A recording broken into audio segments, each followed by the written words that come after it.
പണ്ട് ആരെങ്കിലുമൊക്കെ ഗൾഫിൽ നിന്ന് വരുമ്പോൾ എനിക്ക് എന്തെങ്കിലുമൊക്കെ സ്പെഷ്യലായിട്ട് കൊണ്ടുവന്നിരുന്നെങ്കിൽ നന്നായിരുന്നു എന്ന് ഞാൻ ആഗ്രഹിച്ച് നോക്കിയിരുന്നിരുന്ന കാലമൊക്കെ ഉണ്ടായിരുന്നു എനിക്കിട്ട്. ശരിക്കും പറഞ്ഞാൽ ചോക്ലേറ്റാണ് കൂടുതൽ ആഗ്രഹിച്ചിട്ടുള്ളത്. എന്തെങ്കിലും സ്പെഷ്യലായിട്ടുള്ള ചോക്ലേറ്റ് എനിക്ക് വേണ്ടിയിട്ട് സ്പെഷ്യലായിട്ട് കൊണ്ടുവരാനായിട്ട് ആരെങ്കിലും ഉണ്ടായിരുന്നെങ്കിൽ എന്ന് ഒരുപാട് എൻ്റെ പൊട്ട ചിന്തയിൽ ഞാൻ ആലോചിച്ച് കൂടിയിട്ടുണ്ട്.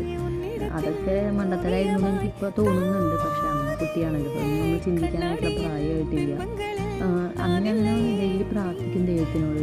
എനിക്ക് എൻ്റെ അച്ഛനൊക്കെ ഗൾഫിൽ പോയിരുന്നെങ്കിൽ എനിക്ക് ഈ സാധനങ്ങളൊക്കെ കൊണ്ടു തരാൻ ആളായില്ലോ.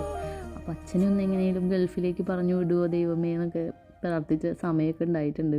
പക്ഷെ അതൊന്നും നടന്നില്ലെങ്കിലും കുഴപ്പമില്ല. ഇന്ന് ഞാൻ ആഗ്രഹിച്ച പോലെ സാധനങ്ങൾ എനിക്ക് വാങ്ങിക്കാൻ പറ്റുന്നുണ്ട്. എനിക്ക് കൊണ്ടുവന്ന് തരാൻ അതിലേറെ ആൾക്കാരുണ്ട് എൻ്റെ ചുറ്റിലും.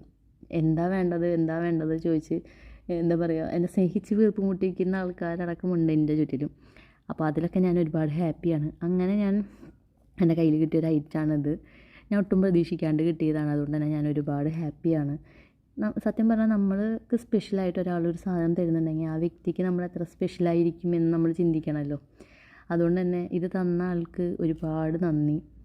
ശരിക്കും നിങ്ങൾക്ക് ഒരു കൺഗ്രാജുലേഷൻസ് പറയാതെ പറ്റില്ല. കാരണം എൻ്റെ കുട്ടിക്കാലത്ത് ഒരു വലിയ ആഗ്രഹമാണ് താങ്കൾ സാധിച്ചു തന്നിട്ടുള്ളത്. സോ ഇനിയും മുന്നോട്ട് ഇതുപോലെയുള്ള കോംപ്ലിമെൻറ്റ്സ് ഞാൻ പ്രതീക്ഷിക്കുന്നു. എന്തായാലും നമുക്ക് ഇത് അൺബോക്സ് ചെയ്യാം. ഇത് ഒരു ലിക്കർ ഇൻഫ്യൂസ്ഡ് ചോക്ലേറ്റ് ആണ് കേട്ടോ. ശരിക്കും ഉള്ളിൽ ലിക്കർ തന്നെയാണുള്ളത്. കഴിക്കുമ്പോൾ അതേ സെയിം ടേസ്റ്റ് തന്നെയാണ്. അപ്പോൾ ഈ ഒരു അൺബോക്സിങ് വീഡിയോ ആണ് ഇന്ന് ഞാൻ ഷെയർ ചെയ്യാൻ ഉദ്ദേശിച്ചിട്ടുള്ളത്. മെയിനായിട്ട് ഇതെനിക്ക് തന്ന വ്യക്തിക്ക് വേണ്ടിയിട്ടാണ് ഞാൻ ഈ വീഡിയോ ഇടുന്നത് കേട്ടോ. അപ്പോൾ എന്തായാലും മറ്റൊരു വീഡിയോ ആയിട്ട് നമുക്ക് വീണ്ടും കാണാം. അതുവരേക്കും ബൈ.